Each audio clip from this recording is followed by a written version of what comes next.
Hey, Madison, folks. I hope you guys are doing okay. I know that it has been quite an odd, like, couple weeks with all of the snow and everything and what you guys have had to deal with. I'm sure that you all have been out there, out of school a lot because up in Madison, y'all get a lot of snow up on those roads. So I'm kind of hoping that we can kind of do a fresh start this week and kind of reboot where we were and kind of move from there. So we're going to take a step back and we're going to kind of make sure that we're all on the same page this week.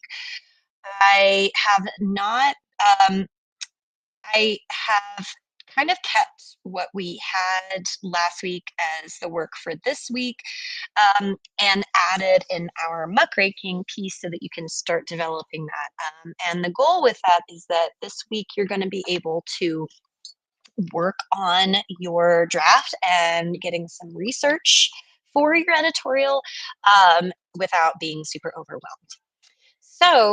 What I want so I'm going to kind of start off with like our housekeeping items and what you guys have to do for the week so that we can kind of refocus ourselves. But then the next phase is I'm going to talk through some reconstruction, literature, to help fuel that discussion. Um, and before I kind of go off in that land, I just want to make sure that we're being very purposeful and also that you guys are making sure that you're not using AI for forum posts. Um, there have been several posts that I have noticed sound very, very similar to one another. And I have not done anything about that or marked any people down for that particular yet. But I am far more interested in what you have to say than what the computer has to say. So if all of your responses are kind of generating the same ideas, then I'm going to immediately kind of start questioning whether or not it's AI. So please, please, please, just make sure that they're your thoughts. It's okay if you want to use your tools to get you to like move forward or to help clear up understanding or cognitive load. Like I totally understand that, but the thinking should be done by you. It should not be done by a computer, period, the end. Because if you're outsourcing your thinking, then you are not meeting the objectives of this class and you're not learning anything. So please, please, please, like not just for me, do it for you. It will decrease your intellect and critical thinking skills. The gray matter in your brain will reduce if you only rely on AI for stuff. It increases productivity, but it far decreases your ability to process new information. So please, whatever you do, when you're doing your forum posts, make sure that they are your own thoughts. So that being said, like I do want you as you are going through these things to like think about the relative nature of like these reconstruction texts and what they mean. But do not use AI.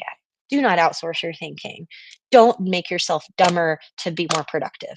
I promise it's worth it. Okay. On that note, I'm going to go ahead and scroll down here so that you can see a little bit what I'm saying. Okay, so here are the readings. So what we're going to read this week is we're going to read some Reconstruction texts, Frederick Douglass, Sojourner Truth, who she's not in here, but she is in your book, and then Du Bois, Washington, and then some muckraking text to kind of get you started on our muckraking piece. So, what you guys can expect for this week, I know that you posted here last week for your brainstorm. Thank you for those of you who completed that. So, now what we're going to do here is you're going to have a truth emulation speech, and that is going to be a little warm up practice writing workshop for you to warm up some of your rhetorical skills for your own editorial. So as you are putting together a little speech, I would do it in like a timed setting. And this is not a formal piece, please, not at all. Like this is more like I want you to imitate a style. I kind of gave you two example speeches that you could use in different styles, but I want you to make a claim. of something that is important, or like you want to stand up and think about like Frederick Douglass's "What to the slave is the Fourth of July," but like what to the girl's dress code, what to the student is canvas submission, and kind of like go into your own conversation about what you feel like is the most relevant thing that you can emulate using that style today. And then forum post is on Reconstruction. I'm going to go over that today. It looks like several of you have already started the conversation here, so that's fantastic. Just, make sure that you don't post using AI there. Okay, so before we get into our Reconstruction text, let's go ahead and look at the muckraking editorial draft. So if you could open that. Okay. All right. So your instructions for the editorial is you are going to find an idea or an event or concept that is right now plaguing your community. It could be your community at large. It could be your community within a small group. It can be national or it could be local, but you're going to consider the rhetorical situation of that. So if you're going to be doing something in Madison and like Helene recovery from Madison, that might be local.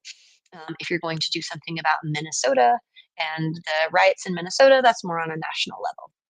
But the point is that with an editorial, you're going to literally muckrake. So you're going to bring things out of the muck, things that need to be considered. It's what we consider modern day investive reporting. So we're going to be talking about this with our muckraker pieces, but what you should be thinking about right now is, and these are some signifiers that we'll talk about in regards to muckraking types. So we'll come back to that. But your requirements here is that you're going to have between 4 and 6 sources, and it's going to be roughly about 4 to 5 pages long. You can choose your own citation format, MLA or APA, as long as you use it consistently.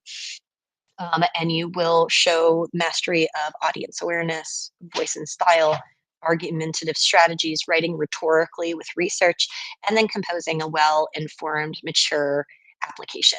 And so the muckraking piece is like, it's a little different from a standard research paper, because yes, you are using research, but you're using research to propel forward the idea of something that needs to be revisited or revitalized, social reconstruction, right? So things that need to be like adapted and changed. So it's like social call, just like in the spirit of our progressive era muckrakers and our reconstruction artists. So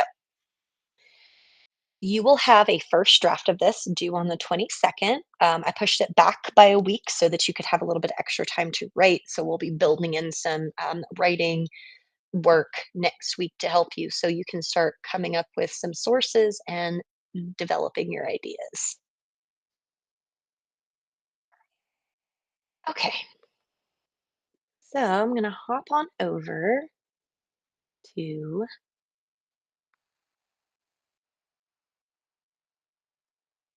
my presentation. Okay, all right. So on my presentation, I do have a couple of videos linked in here that might be helpful for anybody who wants to see it. Um, but the Reconstruction era kind of is signified by the ratifying of the 13th Amendment in 1865. So once that happened, like the Civil War was ended pretty much. The Civil Rights Act of 1866 declared that uh, Black people were freed, but that was prior to Plessy v. Ferguson, because that's when we started having voter restrictions with the grandfather clauses and the literacy tests. And then, of course, Jim Crow laws, which many of you already know of. But Jim Crow laws are the laws depicting this man, Jim Crow, in precarious situations, and very stereotypical of Black, ignorant, freed slaves during this time. So as it progressed, we also have these important dates like Plessy v. Ferguson, the separate but equal doctrine. And I always like to bring this up because Langston Hughes wrote this piece in 1951, which is not during Reconstruction, but he's kind of specifically talking about the dream that was given to people during Reconstruction. And so the dream, um, is also something that Martin Luther King references in his "I Have a Dream" speech. And so, what he specifically talks about is this idea of a dream deferred, and the dream is like that equality, right, for Black people after their enslavement. And so, what happens to a dream deferred? Does it dry up like a raisin in the sun, or fester like a sore and then run? Does it stink like rotten meat, or crust and sugar over like a syrupy sweet? Maybe it just sags like a heavy load, or does it explode? And so for me, like the it here makes me think that that is the dream, right? The dream being able to reach equality. And then we also have a reference from Martin Luther King Jr. But this dream, it dries up and it festers, or it shrinks, right? Or does it explode, right? So, or do people riot and and change the force of America? And it kind of depends on who is telling the story. So I'm not going to go through all of these because there's lots of Jim Crow laws that you're familiar with, but like unlawful for any white prisoner to be handcuffed or chained to a Negro prisoner. No colored barber shall serve as a barber to a white woman or girls. Um, any white woman who shall suffer or permit herself to be got with child by a Negro or mulatto shall be sentenced to the penitentiary for not less than 18 months. So they were incredibly racist times, and like the back of a lot of our modern America is built on a lot of this legacy. So what does that have to do with us? Okay, so Reconstruction literature is about 1865 to about 1877. You kind of give and take some things on either side. But there's a lot of social, political, economic rebuilding that happens after the Civil War. And we also have a lot of prominent Black voices that emerge. So we got kind of this like education as the focus to equality that starts here with Booker T. Washington and W.B. Du Bois, and then also more prominent Black voices in regards to equality. And so Frederick Douglass is our first piece that we're looking at here. And so he was a runaway slave that then wrote the narrative, The Life of Frederick Douglass, about his feelings about being in a situation where he was a slave.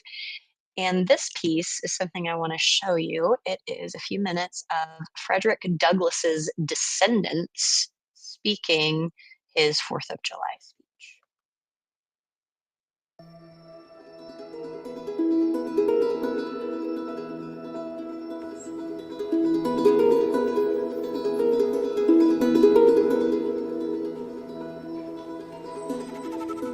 Do I look there or look there?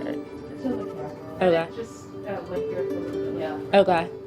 My name is Alexa Ann Watson, and I am the great-great-great-granddaughter of Frederick Douglass is my great-great-great-great. I am the great-great-great-granddaughter of Frederick Douglass. I am the great-great-great-great-grandchild. I've been counting on my fingers since I was like 5. Whenever you're ready, here we go. This is the 4th of July. It is the birthday of your national independence and of your political freedom.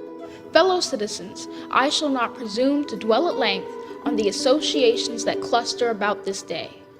The simple story of it is that 76 years ago, the people of this country were British subjects. Oppression makes a wise man mad. Your fathers were wise men, and if they did not go mad, they became restive under this treatment. With brave men, there's always a remedy for oppression. They succeeded, and today you reap the fruits of their success. The freedom gained is yours, and you, therefore, may properly celebrate this anniversary. Fellow citizens, pardon me. Allow me to ask, why am I called upon to speak here today? What have I, or those I represent, to do with your national independence? Are the great principles of political freedom and of natural justice embodied in that Declaration of Independence extended to us? I am not included within the pale of this glorious anniversary. Your high independence only reveals the immeasurable distance between us. The blessings in which you this day rejoice are not enjoyed in common. The rich inheritance of justice, liberty, prosperity, and independence bequeathed by your fathers is shared by you, not by me. The sunlight that brought life and healing to you has brought stripes and death to me. This 4th of July is yours, not mine. You may rejoice, I must mourn. Fellow citizens, above your national tumultuous joy, I hear the mournful wail of millions. At a time like this, scorching irony, not convincing argument is needed. Oh, had I the ability and could reach the nation's ear, I would today pour out a fiery stream of biting ridicule, blasting reproach, withering sarcasm, and stern rebuke. For it is not light that is needed, but fire. It is not the gentle shower, but thunder. We need the storm, the whirlwind, and the earthquake. The feeling of the nation must be quickened. The conscience of the nation must be roused. The propriety of the nation must be startled. The hypocrisy of the nation must be exposed. And its crimes against God and man must be proclaimed and denounced. What to the American slave is your 4th of July? I answer, a day that reveals to him, more than all other days in the year, the gross injustice and cruelty to which he is the constant victim. To him, your celebration is a sham. Your boasted liberty an unholy license. Your national greatness, swelling vanity. Your sounds of rejoicing are empty and heartless. Your denunciations of tyrants, brass-fronted impudence. Your shouts of liberty and equality, hollow mockery. Your prayers and hymns, your sermons and thanksgivings, With all your religious parade and solemnity, are to him Mere bombast. Fraud. deception. Impiety. and hypocrisy. There is not a nation on the earth guilty of practices more shocking and bloody than are the people of these United States at this very hour.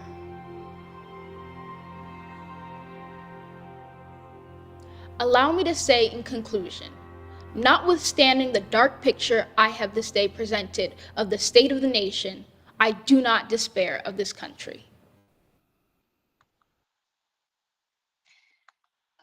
I hope that that worked well for you all. But one of the things that I really like about that piece is that even though the speech itself is a little long, just that piece and the way that they cut it really honed in on some of the most like powerful like rhetorical elements, like what to the nation is, and so a lot of like strong rhetoric kind of came out of this time as well. Including Sojourner Truth. She's not on our list to read this week, and I'm going to tell you why.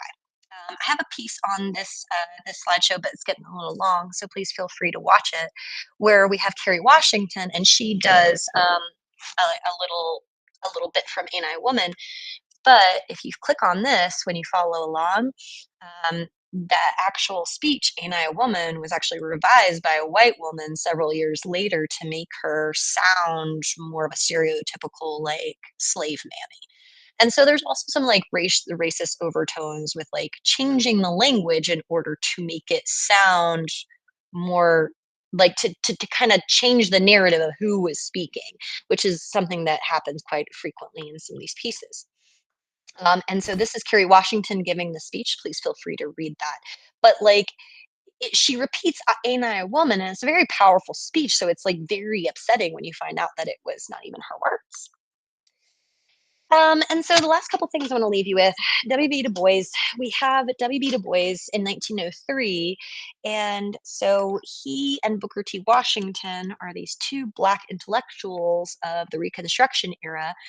But Du Bois was the one who coined the most famous term, the double veil of consciousness, which is the concept that like people in Black bodies or brown bodies have to occupy space in their own communities, but then also within the white world. And so they have to occupy them space within a world that is constructed by somebody other than their own race. And so here's a quote from him, the sense of always looking at oneself through the eyes of others. And he also introduced some of the concepts of like Pan-Africanism, which came back in the 1960s and 70s. So Booker T. Washington also wrote a famous piece called Up from Slavery. And his focus is a little different. He's more about the economic self-reliance and more vocational studies. So as opposed to W.B. Du Bois, who's like scholarship and accelerating like the intellectual promise of Black Americans, Booker T. Washington was more about vocational education, which is like trades work. But they were both very different about like how to advance the Black people. And so there was more political action with Du Bois, which kind of then influenced Malcolm X. Washington was more about accommodating within the system. So he's more like Martin Luther King Jr., or he inspired Martin Luther King Jr. later years. So I'm going to skip over. So, as the last point that we're going to bring up this week, because I know that there's a lot, is that during this time of Reconstruction, there's a lot of social activism. And so we also had a rise at the same time in what we call the Progressive Era muckrakers, which are people who are exposing social ills and reporting it to the masses. They emerged at the same time as Reconstruction. And so there's this massive overhaul of like social justice initiatives here. And so we have lots of political reform, laws get passed, there's lots of mass media, newspaper reporting. And so this is like this big boom of ideas. And so the Reconstructionists were kind of focusing more on like reconstructing, the American for like what the Black person would be occupying the world, looking like how they would look at the world. But then we also have progressives, and these progressives, the muckrakers, they're exposing other social ills besides just race as well. And so you may have heard of Ida B. Wells. She was another Black Reconstructionist muckraker, and so she was the one who exposed lynching laws in Georgia and had those changed. But of course, one of the most famous muckrakers would be Upton Sinclair. And he wrote The Jungle, which was about the meatpacking industry. And so it was probably one of the very first investigative journalist pieces. It was published in 1906, but what it was is like a almost fictional but nonfiction account, but it talks about like what the meatpacking industry and the conditions were like, and then that particular piece led to the Meat Inspection Act, and then the Pure Food and Drug Act later on. Famous line from him is, "I aimed at the public's heart, and by accident I hit it in the stomach." And then the other piece, if you choose to read it, I gave you the option of Upton Sinclair or Carl Sandburg. Carl Sandburg has a place out in Fletcher, so if you ever want to go visit, they have beautiful little goats and a great place to hike. But the Carl Sandburg home, he was a poet during this time period, and he wrote a series of poems called the Chicago Poems, and they are also based on the conditions of industrial life in Chicago, and so they have a lot of similarities there with the working class experiences. Okay. And so I've got these are some things that are helpful if you are going to put together a jot list for your editorial. These are some things that I use in my class. Let me go ahead and exit. On that note, I hope that this hasn't been too long and that you guys are recovering well from your snow days. And I hope you get a lot of really cool ideas and some thoughts and conversations this week. And I look forward to hearing more about you. Talk to you later. Bye.